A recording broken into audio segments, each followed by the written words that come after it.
లోక్సభ సమావేశాలు తిరిగి ప్రారంభమయ్యాయి. లైవ్ చూద్దాం. डराने के लिए, धमकार के लिए ऐसा कभी सिचुएशन नहीं था.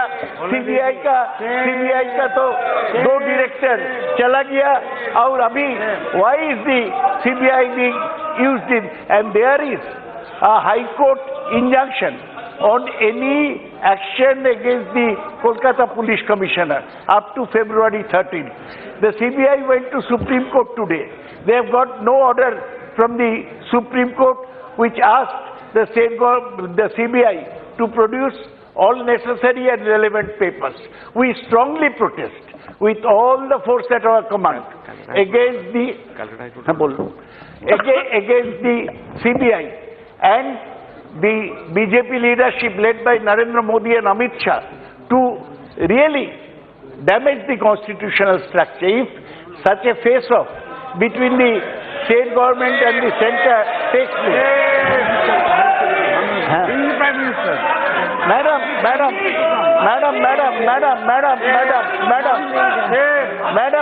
why? Madam, I want the Prime Minister to be called to the House. Let him reply. Why the government of India is misusing CBI against state government? This cannot go on day after day. Our Chief Minister is on indefinite dharna. Today the state budget is there. Still she is on a dharna because of misuse of CBI, which has been called cage parrot earlier. And now there is clash between the previous director Alok Verma and Asthana. Both of them have been all removed. these things on cases. Overlooking Mr. Kharge's opposition, they've gone on to appoint another officer. Madam, CBI is being used against the state government. Legally, to capture Bengal. This is not the way they will succeed. In vote, they will get a big zero. However, many times Rajnath Singh ji and Narendra Modi and Amit Shah visit Bengal. But what they have done is created a constitutional crisis. Yes, Mehtab ji on this issue. Madam Speaker, said something sufficiently. the incident that occurred last evening, Yes. the incident that occurred last evening smacks of impropriety.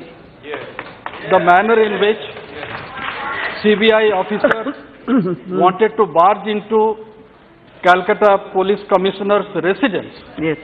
that too with 40 personnel, was unheard of. It is something which demonstrates and also questions the institutional integrity of CBI. Yes.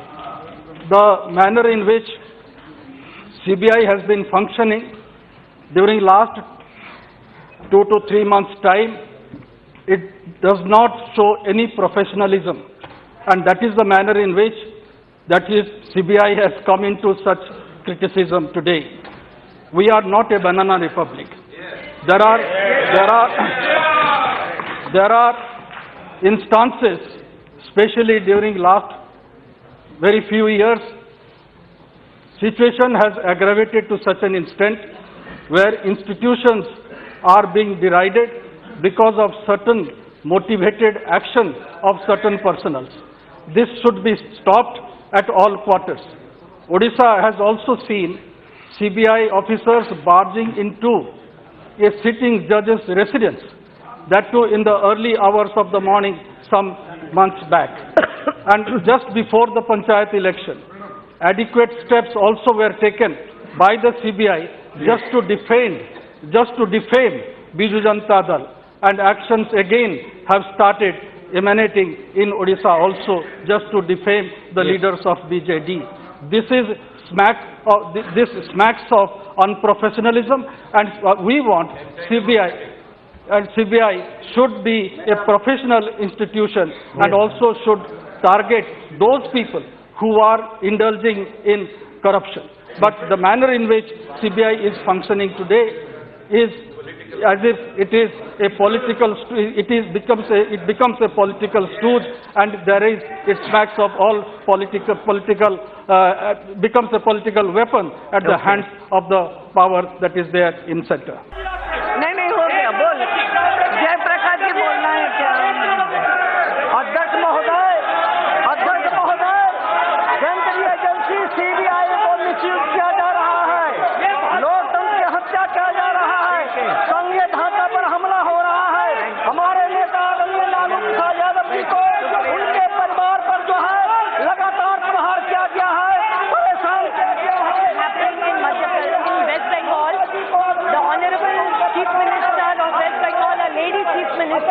we are so proud of is Yes, going Soumitra through, and I ji. think the muscle power that the CBI using against a woman chief minister should be condemned, and NCP condemns any such action, and I think we all deserve a fair, and CBI should only be used against the right voices which are corrupt and not against innocent people. Thank you. Yes Soumitra Khan क्या बोलना चाहते हैं? सौमित्र जी,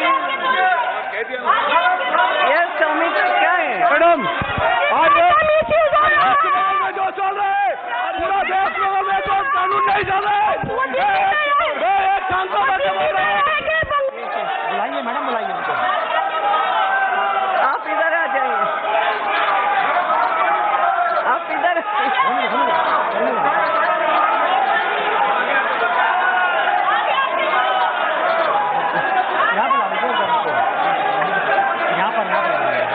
आप इधर से बोलिए, आप इधर से बोलिए। क्या हुआ? बोलने दो, सबका बोलने का अधिकार है, सबका अधिकार है। मैडम, मैडम वेस्ट बंगाल में कुछ भी आराम से बोलिए। वेस्ट बंगाल में आज जो चल रहा है पूरा विरोधी पक्ष को हेलीकॉप्टर नहीं उतरने दे रहा है। मेरा ससुराल के घर में इलेक्ट्रिसिटी लाइन कर दिया। एक कैसा है मेरा ससुराल के घर में मेरा जो भी है मेरा ऊपर 9 तारीख को कुछ केस नहीं था, लेकिन आज लगी है वेस्ट बंगाल पुलिस ग्रेफ केस कर रहे हैं मेरे के अंदर जाने के लिए। मेरा घर में 2 बाड़ी खींच गया, कुछ भी डॉक्यूमेंट मेरे को नहीं दिया। एक कैसे डेमोक्रेसी है, वेस्ट बंगाल का डेमोक्रेसी टूट गया। वेस्ट बंगाल आज जो हो रहा है वेस्ट बंगाल का पुलिस एंड वेस्ट बंगाल का सीएम पूरा एक हो गया। बैठिए बैठिए, हो गया। यस यस मिनिस्टर, बैठिए, सब लोग बैठिए, बैठिए बैठिए बैठिए। हो गया सौमित्र जी, हो गया, आपने बोल दिया। बैठिए बैठिए बैठिए बैठिए।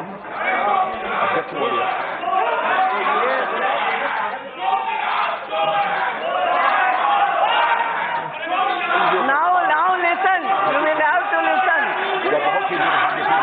Please, this is not proper. Now listen to him. Listen to him now. कल कलकत्ता में सीबीआई के अधिकारियों को उनको लॉफुल ड्यूटीज को करने से न केवल रोका गया, बल्कि उन्हें कलकत्ता पुलिस द्वारा पुलिस थाने में डिटेन किया गया। मैं समझता हूं कि ऐसी घटना देश के इतिहास में अनप्रेसिडेंटेड है।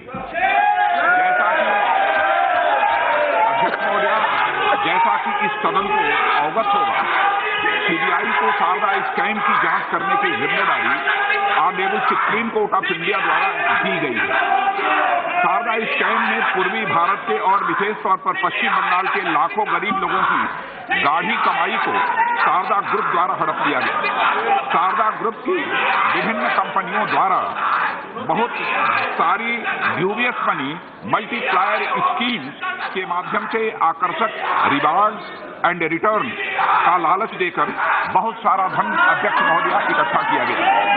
जब इस कंपनी द्वारा लोगों का धन वापस नहीं किया गया तो लाखों पीड़ितों के द्वारा एक बड़ा प्रदर्शन हुआ, विरोध लोगों ने दर्ज कराया। इससे पश्चिमी बंगाल के जन सामान्य में भी व्यापक नाराजगी हुई है। शारदा स्कैम का मुद्दा पब्लिक इंटरेस्ट लिटिगेशन के माध्यम से इस मामले में सीबीआई जांच की मांग करते हुए सुप्रीम कोर्ट ऑफ इंडिया में ले जाया गया और 2014 में इसमें ऑनरेबल सुप्रीम कोर्ट द्वारा इस मामले के इंटर स्टेट होने के कारण, इसमें इंटरनेशनल मनी लॉन्ड्रिंग होने के कारण और साथ ही साथ सीरियस रेगुलेटरी फेलोर्स होने के कारण और मामले के अभियुक्तों के एलिज्ड पॉलिटिकल नेक्सस के होने के कारण सीबीआई के जांच का आदेश सुप्रीम कोर्ट ने दे दिया। माननीय सुप्रीम कोर्ट ने भी अपने आदेश में इस बात का अध्यक्ष महोदया उल्लेख किया है कि अब तक की गई जांच से इस मामले में कई राजनीतिक एवं प्रभावशाली व्यक्तियों के शामिल होने की बात का पता चला है, जो समाज में व्यापक इन्फ्लुएंस रखते हैं। दिनांक 3 फरवरी 2019 को शाम 5:45 पर सीबीआई के अधिकारियों की एक टीम कोलकाता के पुलिस कमिश्नर के निवास पर इस स्कैम की जांच के सिलसिले में पूछताछ के लिए गई थी। इन अधिकारियों को पश्चिम बंगाल पुलिस द्वारा न केवल रोका गया बल्कि इन अधिकारियों को बलपूर्वक पुलिस थाने ले जाया गया। अध्यक्ष महोदय, ऐसा नहीं है कि सीबीआई टीम सीधे पुलिस कमिश्नर से पूछताछ के लिए चली गई थी। सीबीआई को मजबूरन ऐसा करना पड़ा क्योंकि पुलिस कमिश्नर जांच में सहयोग नहीं कर रहे थे और सीबीआई के द्वारा लगातार सम्मन किए जाने के बावजूद भी वह उपस्थित नहीं हो रहे थे। हालात इतने गंभीर हो गए कि हमें सीबीआई के अधिकारियों की सुरक्षा के लिए सीआरपीएफ की अध्यक्ष महोदया तैनाती करनी पड़ी है। अध्यक्ष महोदया, देश की लॉ इन्फोर्समेंट एजेंसी के बीच ऐसा टकराव न केवल दुर्भाग्यपूर्ण है अपितु यह देश के फेडरल और यह पॉलिटिकल सिस्टम के लिए एक गंभीर खतरा भी है। यदि लॉ इन्फोर्समेंट एजेंसी चाहे वह केंद्र सरकार की हो अथवा वह राज्य सरकारों की हो तो अपना विधिसम्मत कार्य करने से रोका जाएगा तो इससे घोर अव्यवस्था पैदा होगी और संविधान में उल्लिखित ड्यू प्रोसेस ऑफ लॉ का पालन भी इससे रुकेगा।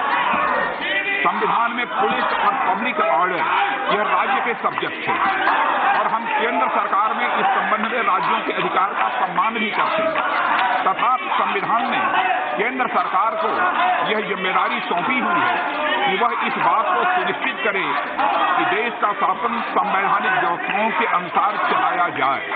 जहां तक इस सदन का प्रश्न है, अध्यक्ष महोदय, यह सदन इस बात से अवगत होगा कि सीबीआई द्वारा जांच या तो राज्य सरकारों के जनरल अथवा स्पेशल कंसेंट के बाद अथवा हाईकोर्ट या सुप्रीम कोर्ट के आदेशों के बाद ही की जाती है।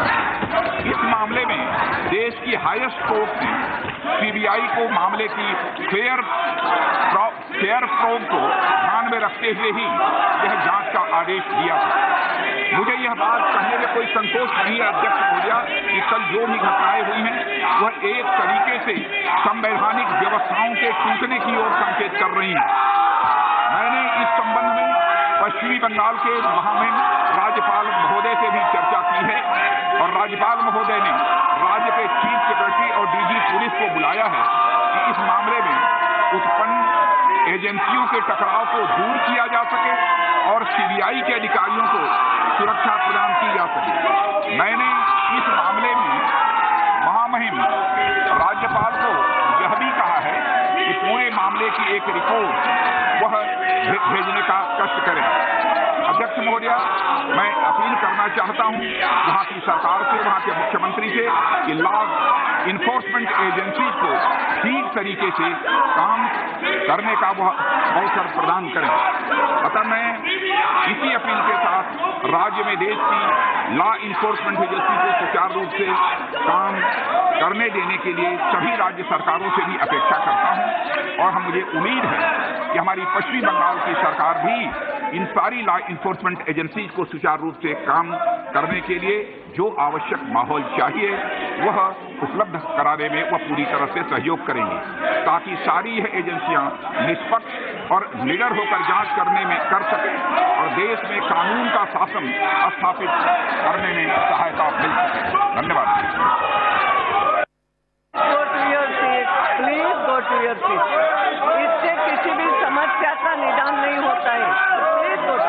What else you want? What you want? ऐसा तो नहीं होता है। Please go to your seat. Please. Shri Sharad Tripathi ji, please go to your seat. No, ये देखो ये हल नहीं है। Please go to your seat. हंगामा करने से होता नहीं है। धन्यवाद अध्यक्ष महोदया। मैं आपका ध्यान अपने संसदीय क्षेत्र से संबंधित अंबेडकर नगर जनपद के पुलिस अधीक्षक के पद पर आरूढ़ श्रीमती शालिनी प्रसाद जो भारतीय प्रशासनिक सेवा की अधिकारी हैं मैं अपने संसदीय दायित्वों का निर्वहन करते हुए जब उनके पास मैं फोन किया तो उन्होंने संसद एवं सांसद के प्रति बहुत ही अमर्यादित टिप्पणी की, जिससे संसदीय कार्य के अपने मुझे करने में कठिनाई महसूस हो रही। मैं आपके माध्यम से चाहूंगा कि आप कार्मिक मंत्रालय को निर्देशित करें कि ऐसे अधिकारियों को पुनः एक बार फिर से यहाँ पर ट्रेनिंग की व्यवस्था करें और संसद एवं सांसद की गरिमा के बारे में उनको अवगत कराएं, जिससे कि हमारे जैसे सांसदों को या संसद के प्रति लोग और भी आगे जागरूक होकर के जाने। और पुष्पेंद्र सिंह चंदेल इज देयर,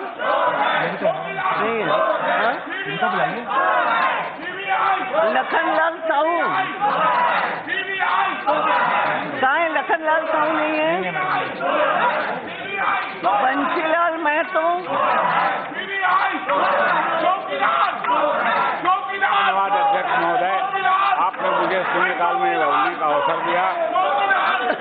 हमारे देश में और विशेषकर छत्तीसगढ़ में बहुत सारे ऐसे समाज हैं जो अलग अलग नायक जाति के हैं, बंजारा जाति के हैं, महाराज जाति के हैं, पठारी जाति के हैं, धनवार हैं, भूया और विभिन्न झीमर, केवट, कहार, मल्लाह, नागवंशी, इनके ध्वनात्मक विभिन्नता वाले शब्द खेरवार, पंडो, भारिया, तंवर, खत्री, बरगनिया, प्रधान आदि मात्रात्मक त्रुटि के कारण से अनुसूचित जनजाति में शामिल नहीं हुए हैं, उन्हें शामिल करने के लिए केंद्र सरकार, राज्य सरकार को अवसर प्रदान करे।